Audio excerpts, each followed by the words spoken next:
How does a type 4 express themselves? That's what today's video is about, and you're going to get some ahas and validations about who you are or someone in your life that is a type 4 person.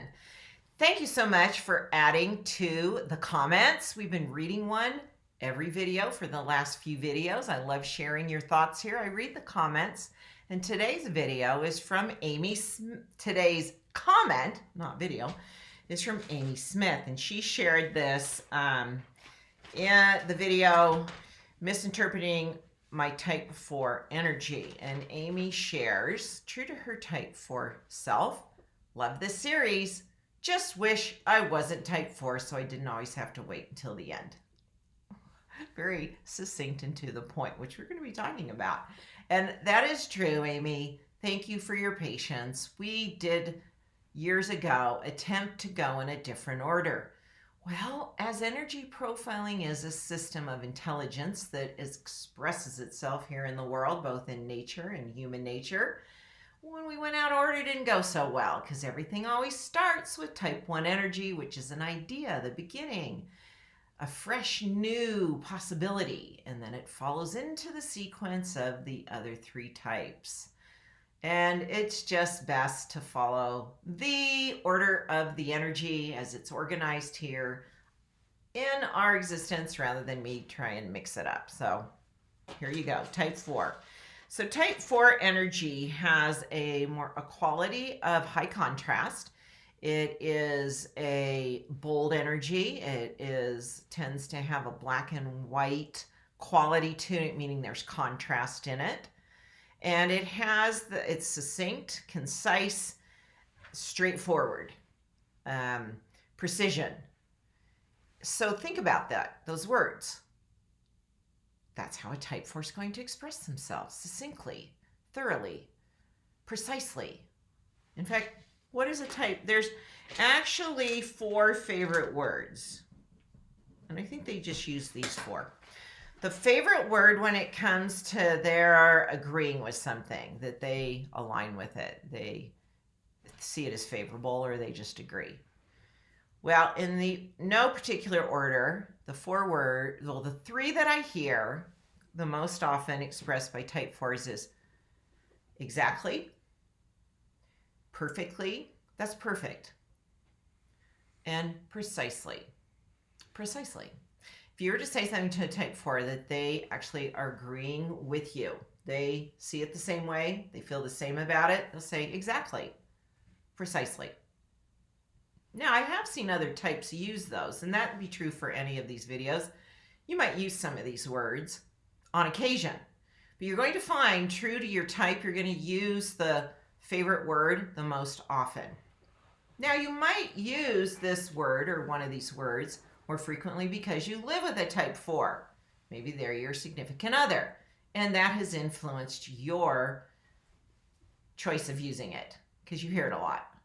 So, it's how our brains work. They hear something a lot, it kind of gets programmed in there, and we use it ourselves. I don't have a type 4 partner, but I've noticed this with people that do have those intimate relationships with a type 4. Now, the other word that is a favored word when they don't agree with something, or they think something's inefficient, out of balance, or reckless, or useless, is that's stupid. This was really fascinating to me when I discovered this. And the place that I discovered it was actually in their driving practices. There's rules of the road, there's there's efficiency to the order of traffic, and they are either hard and fast on obeying speed limits, or if they do not, they have a talent for driving and they have a skill set that allows them to maneuver an automobile very efficiently, that they don't feel they're a threat to other people, but the other people are actually a threat to them because they aren't skilled. And my son is sitting here shaking his head going, yes. Oh my gosh, that's so stupid. Look what they did. Because I would consider him in the category of, he knows how to drive fast, but he's a very skilled driver, and he's always careful, but he has to deal with careless people on the road. And so when something just isn't lining up for them, that's a go-to reference of saying, well, that's really stupid. And It is what it is, and it might seem too blunt for you, but that is their style. They have a more blunt, concise way. In fact, I asked Mark, who's a type 4, what would you say is your style of communicating as a type 4? And he said to use as few words as possible to get my point across. So even in Amy's comment, did you see it was the shortest one I've read yet? It was just one line, very concise, very matter of fact. And then they tend to not have, we said type 1s have the most likely to have a nickname. And they would be the most unlikely to have a nickname. In fact, they will choose, typically by the time they're in their adult years, that they would prefer to go by their full first name. So rather, if their name is Jonathan, they would not want to be called Johnny. They would prefer to be called Jonathan. Or if their name is Deborah, they would prefer to be called Deborah rather than Debbie. The full use of their name. And that's the proper use of it. That's what they were named. And it shows a sense of being their own authority and making that choice. Now, when it comes to doodling, I thought that was clever. We had a blank piece of paper because, guess what? Now, I'm not saying if you're type 4, you never doodle, but you are most likely not to doodle. It is a common tendency that type 4s do not doodle. They love the process of editing. And I'm in trouble.